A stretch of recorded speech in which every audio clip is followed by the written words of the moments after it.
ITI ગયા હતા આપણા રેડમાં દારૂ મારેલું હતું અને કહાની કંઈક એવી છે. રામ રામ ને ભાઈ જય દ્વારકાથી સ્વાગત છે તમારું બધાનું મારા નવા બ્લોગની અંદર. અને ફાઇનલી મિત્રો નીકળી ગયા ને ગામ હજી સૂતું હતું આપણું.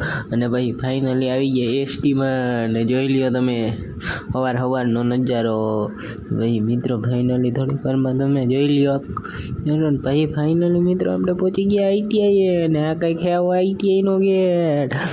અને પછી મિત્રો ફાઇનલી આપણે જવા માંડ્યા આવી ગયા આપણા ટ્રેનમાં. તો આપણા ટ્રેનમાં તાળું મારેલું હતું. પછી જેમ તેમ કરીને ચાવી ગોતીને ખોલી નાખ્યો આપણે ટ્રેન. અને પછી મિત્રો ફાઇનલી આપણે આવી ગયા ને અહીંયા જોઈ લઈએ તો કે બેઠા હતા નિરાતે અને ટ્રેનમાં કોઈ હતું નહીં.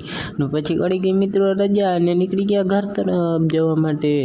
અને પછી ફાઇનલી મિત્રો આપણે આજે વહેલા નીકળી ગયા હતા. ને પછી આવી ગયા એસટીએ અને એસટીએ કોઈ હતું નહીં, સુમસામ હેડી હતા.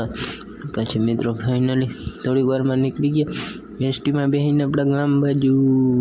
અને થોડીક વારની અંદર જ આપણે થોડોક ક્ષણોની અંદર સલામતી પહોંચાડી દીધા આપણા ગામની અંદર એસટીએ. પછી મિત્રો ફાઇનલી આવી ગયા ઘરે. અને આજનો મિની બ્લોગ અહીંયા જ પૂરો કરીએ છીએ. ચેનલમાં નવા આવો તો લાઈક શેર ને